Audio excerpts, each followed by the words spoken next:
Before the Vikings carved terror into the heart of England, before the forests of Suffolk whispered the name of martyr, there was a quiet boy who loved nothing more than the Psalms. No army surrounded him. No destiny crowned him. Just a gentle soul who believed God could speak in the silence. But when the most feared warlord of his age demanded submission, that quiet boy, now a young king, stood firm with nothing but faith in his hands. And what followed became one of the most haunting, heroic, and miraculous stories in medieval history. Edmund's beginnings were humble in appearance, almost deliberately hidden from the world. Medieval chroniclers believed he was born around 841, possibly in Nuremberg or somewhere in the region of East Anglia's continental connections, though the precise landscape of his childhood has always carried a whisper of mystery. What is certain is that his noble family belonged to that fragile network of Christian rulers along the North Sea who watched the shorelines with dread, never knowing when another longship might slice through the fog. Before the crown, before the martyrdom, Edmund was just a quiet child in a world trembling with uncertainty. Monastic tradition remembers him as a boy who rarely spoke unless spoken to, but whose eyes carried a brightness that was almost startling, like a candle reflected on polished metal. His wet nurse, an elderly woman named Hiltrude, once commented that when the boy prayed, he did not merely recite the words. He entered them, as if they were a doorway. She found him once at dawn, kneeling outside in the frost with his hands lifted toward a cold sunrise. The Lord wakes before the sun, he told her, so I wanted him to find me ready. Stories like this spread quickly through the household, and even faster through the local clergy who visited the estate. One Benedictine priest, Father Adelhelm, became particularly fond of the young Edmund. He saw in the boy a rare seriousness, not a somberness, he would say, but a deep listening. When Edmund was around 7 years old, Adelhelm placed a psalter in the child's hands, not a precious illuminated one, but a simple monk's book, its rough pages softened only by years of prayerful use. Edmund held it as if it were treasure. "Should I read it all?" the boy asked. "No," Adelhelm told him with a smile. "Let it read you." From that day, Edmund carried the Psalter everywhere. He read under trees by the hearth, in the quiet hallways before meals.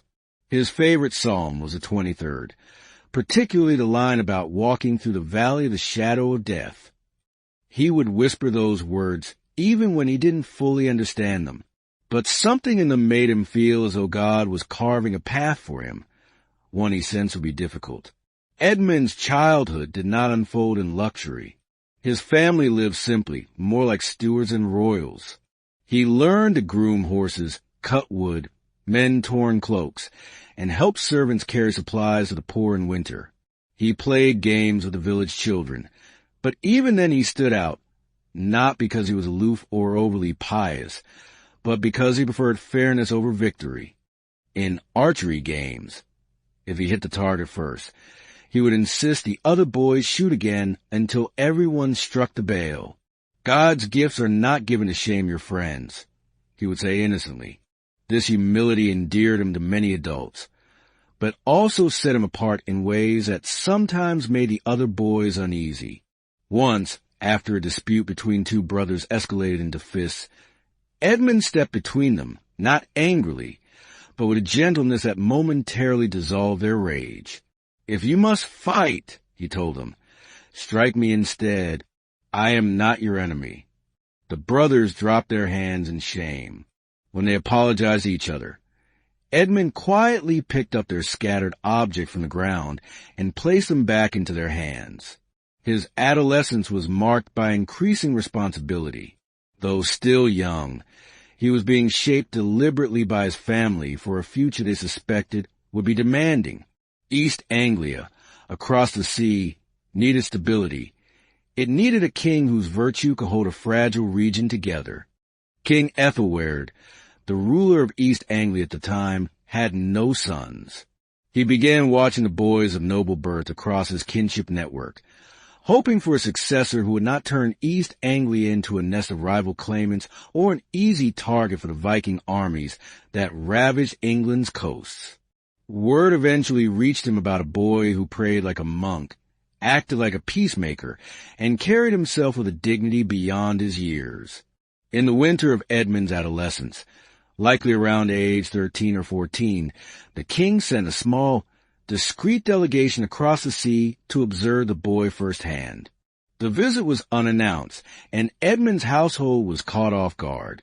Snow lay thick on the ground, and the hearth struggled to keep up with the cold. Yet when the delegates entered the great hall, they found Edmund kneeling by the fire, binding the wounded foot of a servant child who had stepped on a broken blade. He was humming softly, one of the simple chant tones he had learned from Adelhelm. His head did not rise when the nobles entered. He remained focused on the child, cleaning the wound with warm water. "Is that the boy?" One noble whispered. "That is he," another replied, watching with a mixture of curiosity and admiration. Later that evening, the leader of the delegation, a grizzled warrior named Osric, approached Edmund with a question designed to test both his humility and his courage. "If God placed a kingdom in your hands," Osric asked, "what would you do with it?" Edmund thought for a moment, not nervously, but with a strange peace. "I would give it back," he answered, and then asked him to show me how to hold it. Osric said nothing for a long while. Then he nodded. A king must not only be strong, he must fear the right things. A few months later, Edmund received news that changed the course of his life forever. King Ethelwerd had fallen ill, and before his death, he had named Edmund, this boy from across the sea, this quiet, scripture-soaked, thoughtful young man, as his adopted son, and heir to the kingdom of East Anglia. The announcement struck the household like a storm. His parents were stunned, half afraid, half awed. His mother wept, not with joy but with fear for her son's future. His father embraced him long and silently. The servants whispered about the dangers of kingship in a land where longship sails appeared on the horizon like omens. But Edmund received the news with a stillness that only deepened. The night after the announcement, he slipped out to the forest to pray alone. A cold fog clung to the trees, and his breath hung like smoke in the air. Kneeling on the frozen ground, he opened his psalter to Psalm 24, the psalm read at coronations, and read softly into the darkness. When he finished, he bowed his head and whispered, "Lord, I am young. I am not wise. Teach me to fear nothing but failing you." According to later monastic tradition, it was during this prayer that Edmund experienced a quiet but unmistakable mystical moment, one not accompanied by visions or thunder, but by an interior certainty so profound that he never forgot it. He felt, as he would later tell a monk, a hand upon my heart, not crushing but steadying, as if God himself were strengthening him for a crown he had not sought. Within the year, Edmund traveled to East Anglia.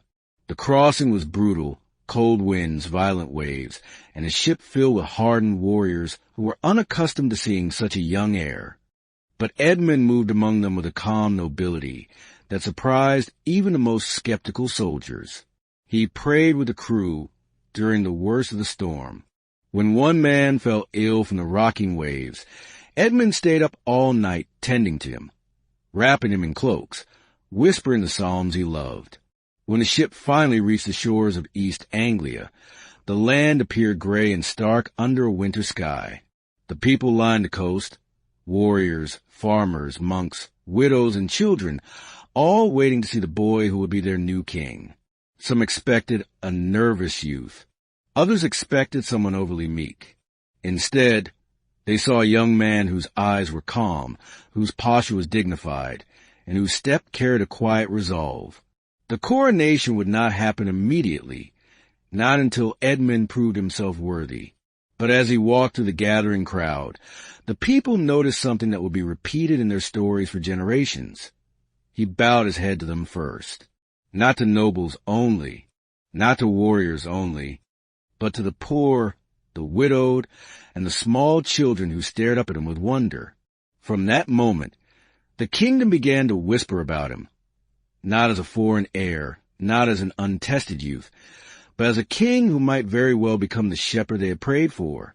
The stage was now set for a reign that would be defined not by conquests or political triumphs, but by holiness, mercy, and a steadfastness that would one day face the terror of the Great Heathen Army itself.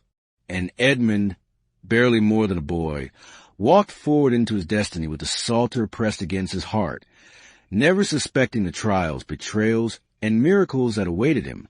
Edmund's path toward kingship was not a sudden ascent, but a gradual unveiling. The people of East Anglia, still bruised from years of instability and the rumblings of Viking invasions, watched him with a mix of curiosity and hope. For months after his arrival, he lived not as a ruler, but as an apprentice to the land itself. He walked the muddy roads, stood in the cold halls of villagers, sat in the smoky huts of shepherds, and really listened to the desires and wounds of the people he was meant to guide.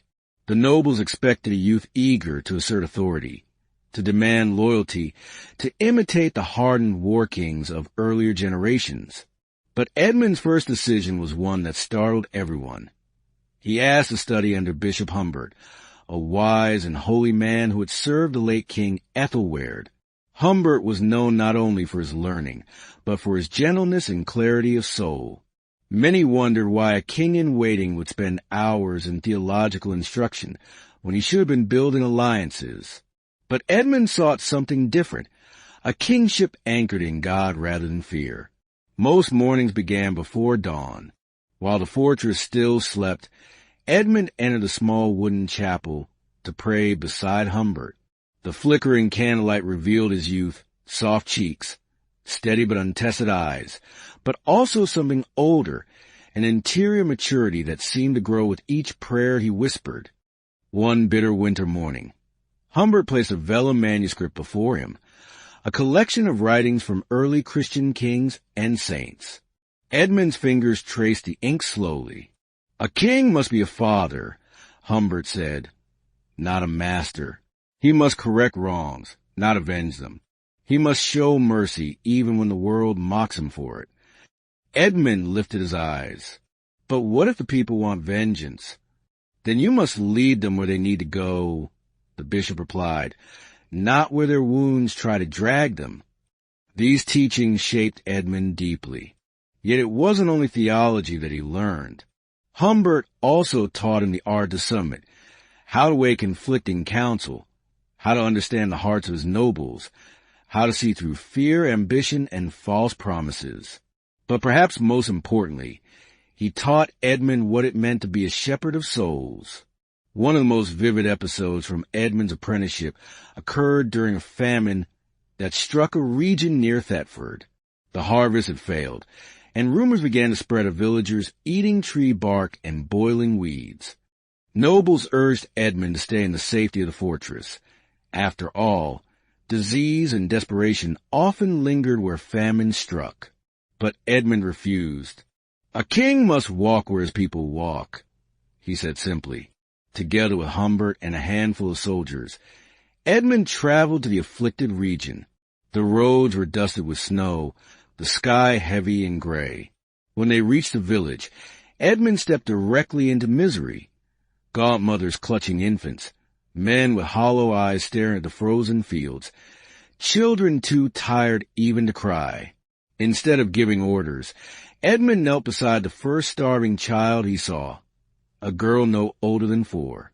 He removed his cloak, warm, heavy, trimmed with fur, and wrapped it around her shivering shoulders. "Tell me your name," he whispered. "Leofa," she murmured weakly. "Leofa," Edmund repeated. "Beloved."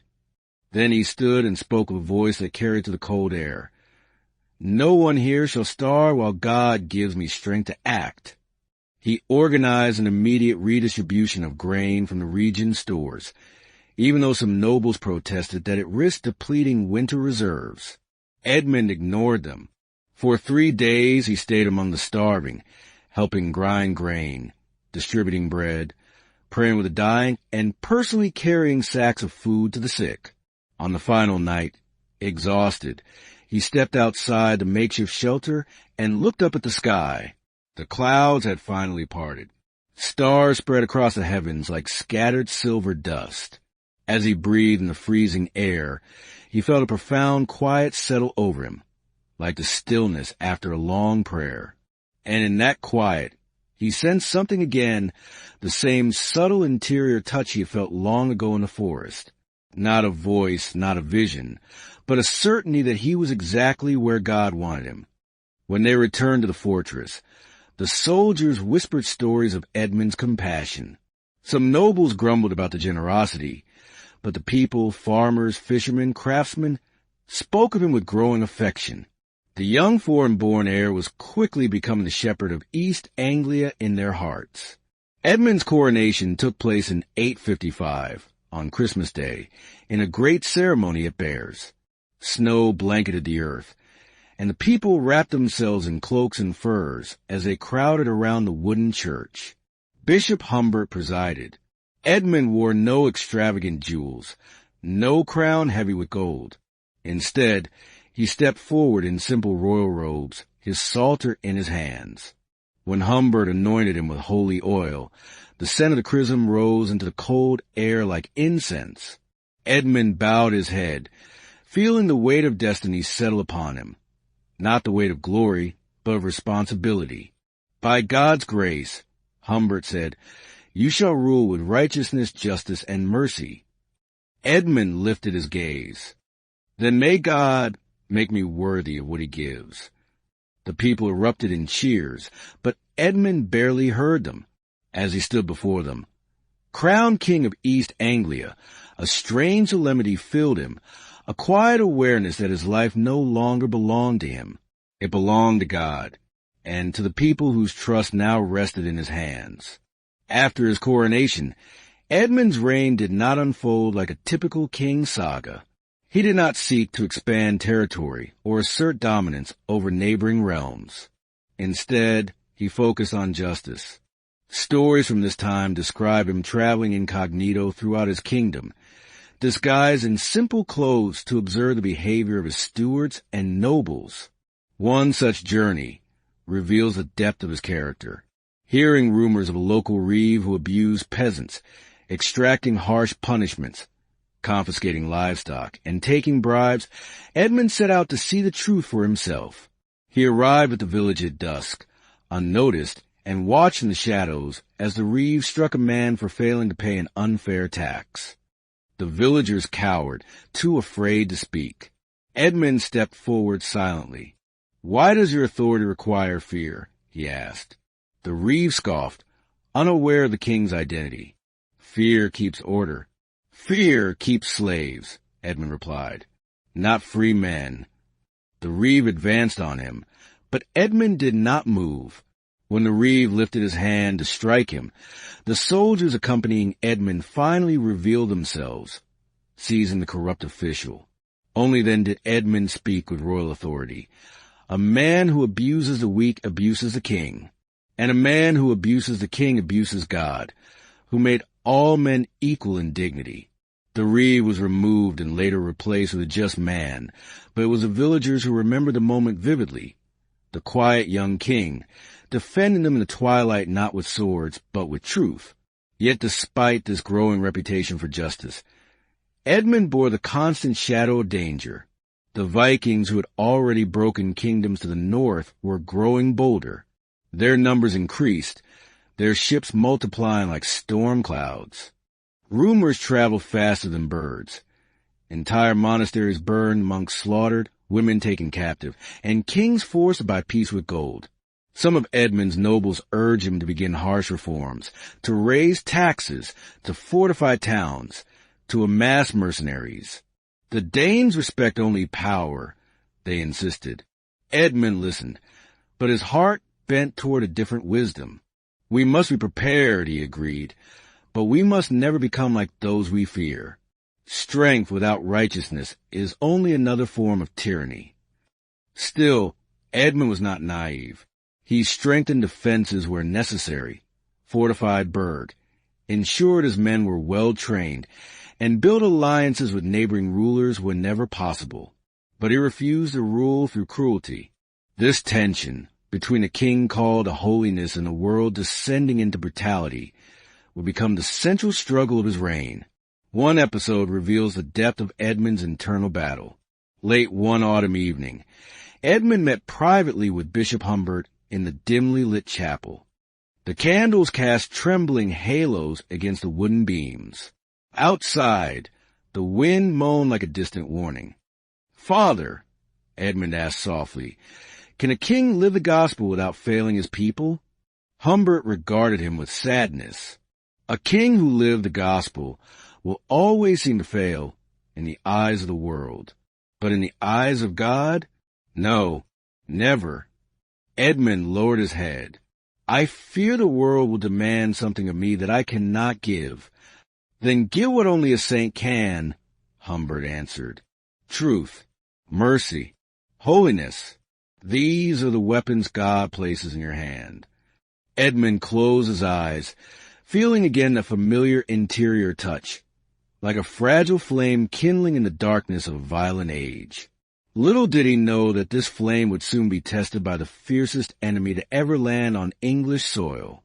By the late 860s, the Great Heathen Army, an immense coalition of Viking leaders, had launched its devastating campaign across England. Kingdom after kingdom fell.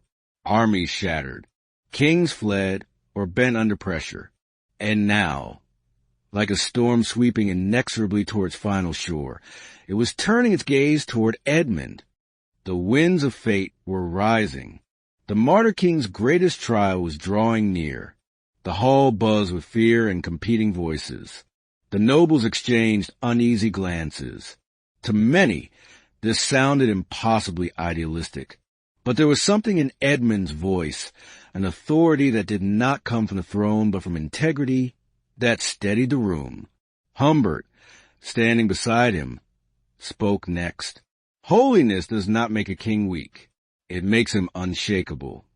It was then that the door creaked open, and a trembling young scout entered. Everyone turned. Edmund motioned him forward. The boy fell to his knees, breathless.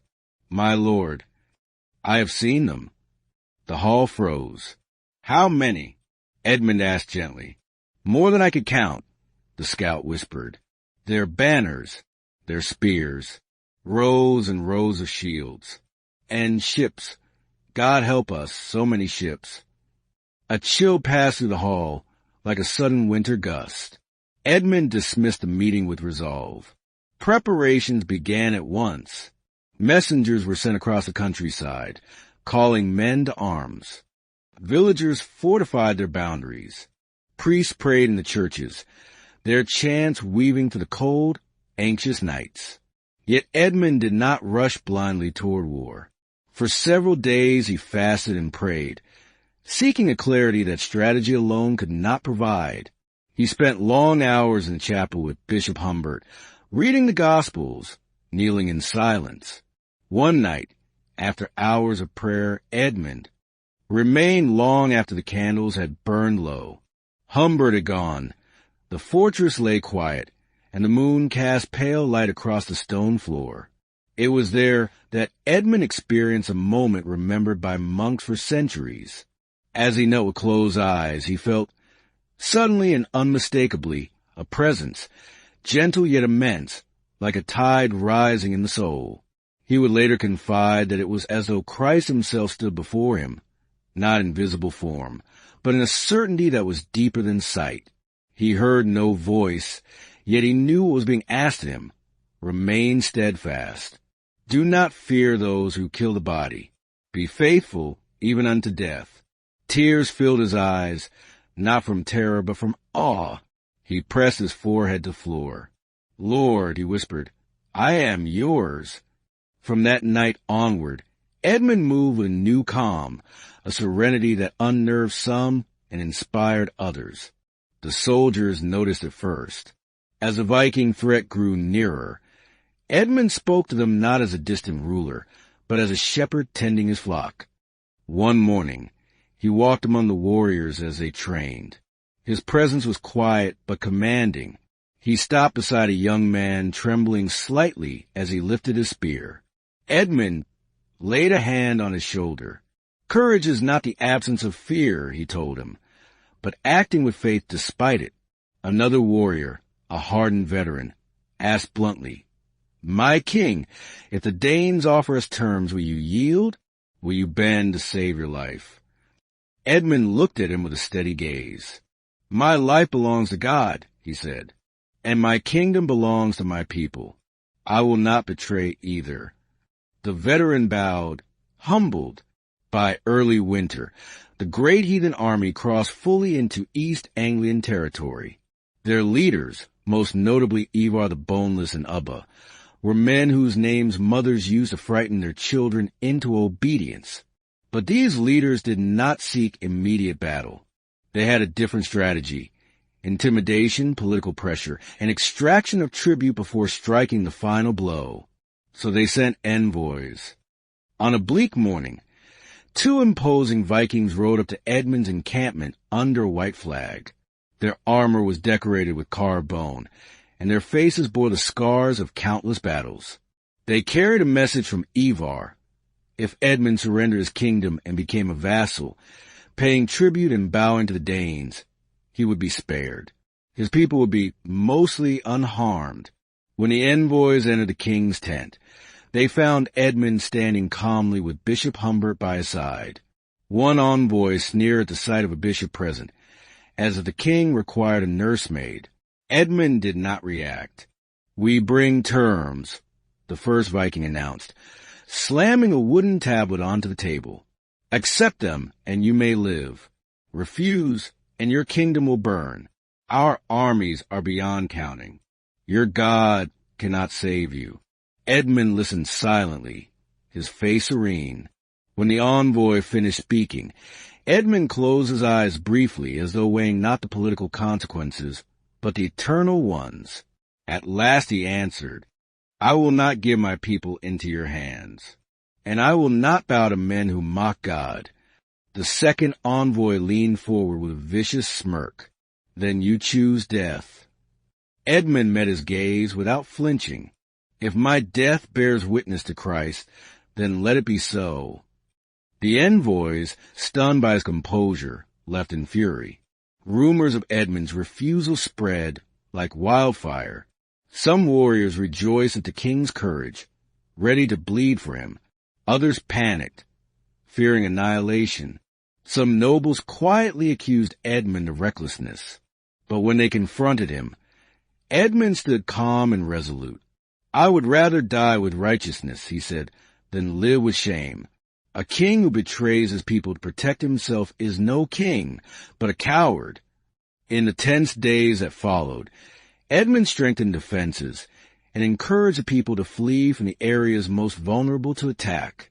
But he refused to abandon his capital or hide in fortified strongholds.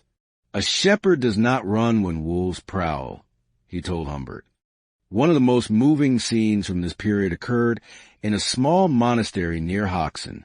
Edmund visited the monks there as the Vikings advanced deeper into the kingdom. The brothers, fearful and unsure whether to flee, gathered around him. "Holy King," one monk implored, "you should escape while you can. God will understand." Edmund shook his head gently. "Escape is for those who belong only to themselves. My life is tied to my people. If they suffer, I suffer with them." Then he knelt before the monastery's crucifix. The monks watched silently as he prayed with an intensity they had never seen. Tears slipped down his cheeks. He whispered over and over, "Lord, give me the strength to stand in your truth. Let me not fear. Let me not fail you." When he rose, his face glowed not with fear, but with a courage that was almost otherworldly. That night, the storm clouds finally broke. The Great Heathen Army began its march toward Edmund's location. Fires lit the horizon.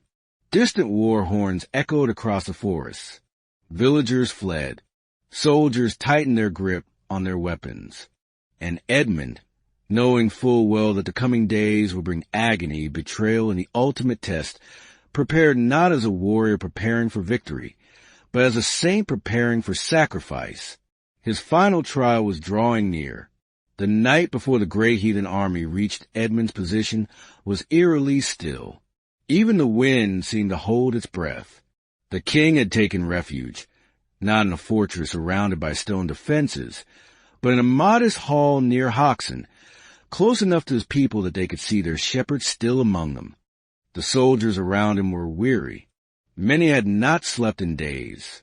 They sharpened spears with trembling hands, their faces marked by soot and fear. Edmund felt the weight of their exhaustion.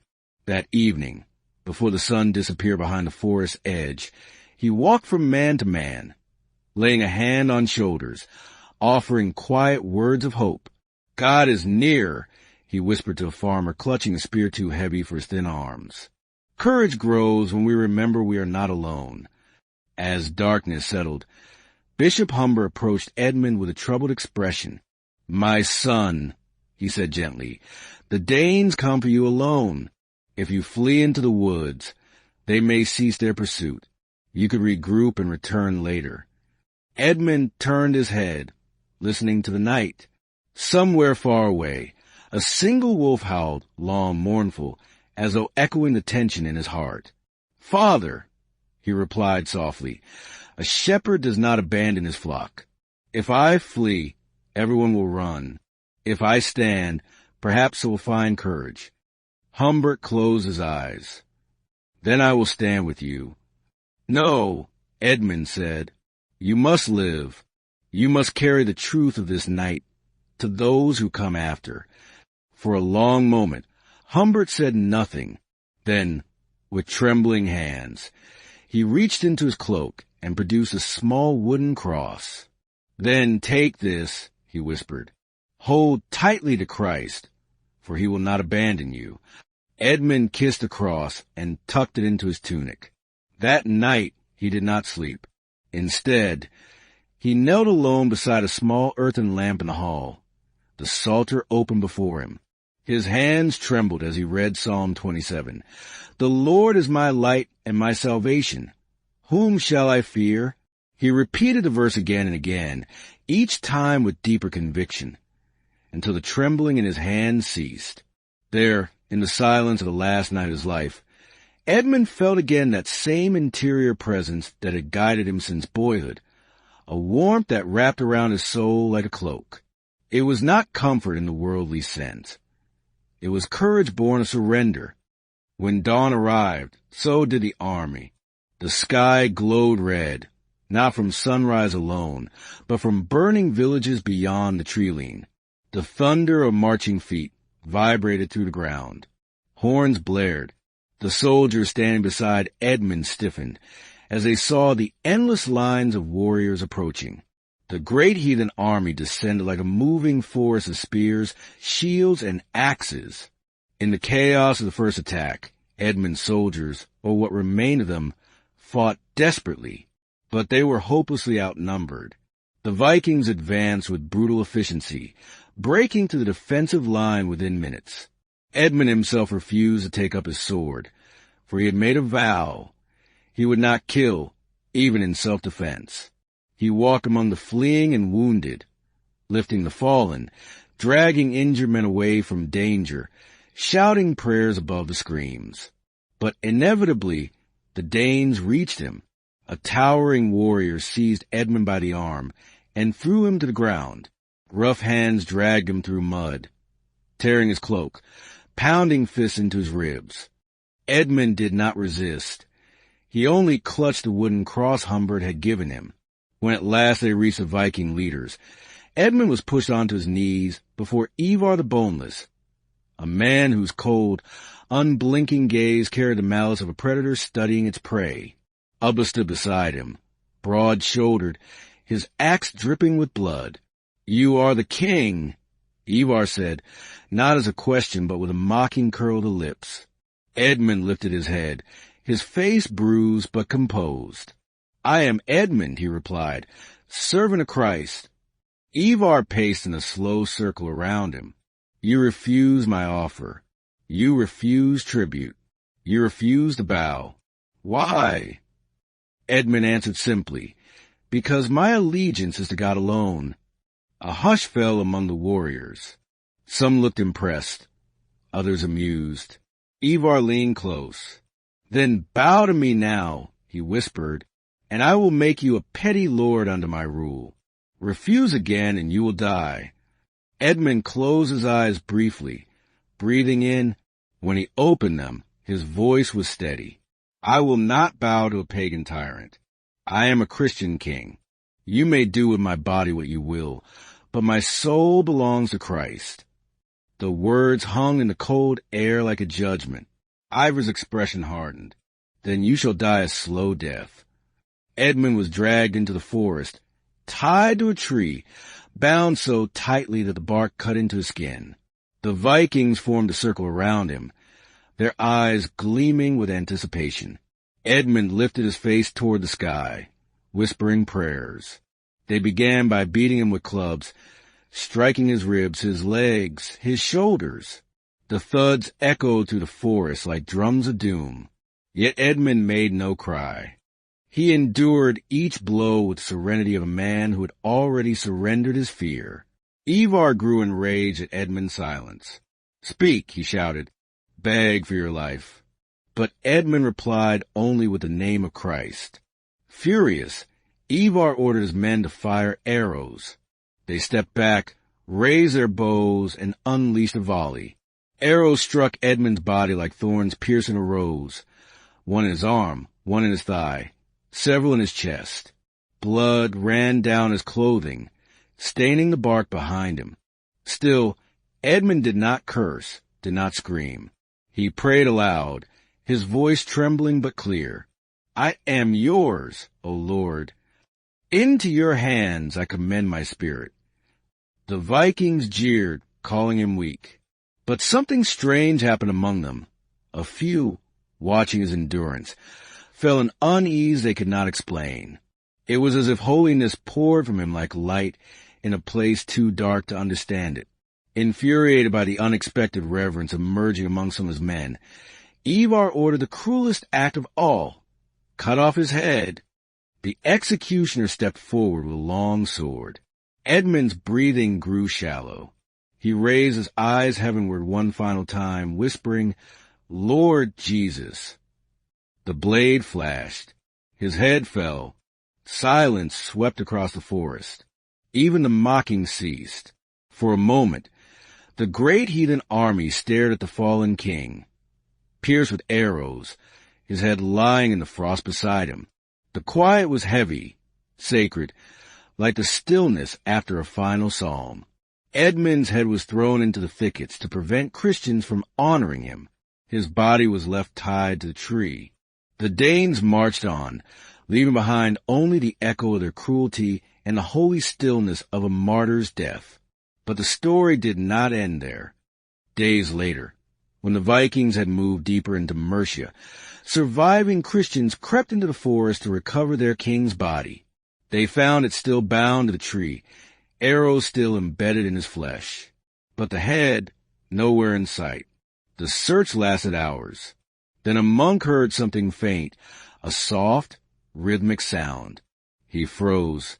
It was impossible, yet unmistakably real. It was the sound of a living creature, calling out, Here, here, here. Rushing toward the voice, the monks reached a thicket of brambles. There, calmly sitting beside Edmund's severed head, was a great gray wolf. The beast did not growl. It did not flee.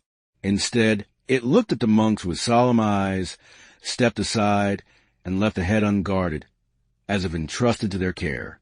The monks took the head gently and rejoined it to the body. When they placed the two together, something extraordinary happened. The wound where the neck had been severed appeared as smooth as if merely painted onto his skin.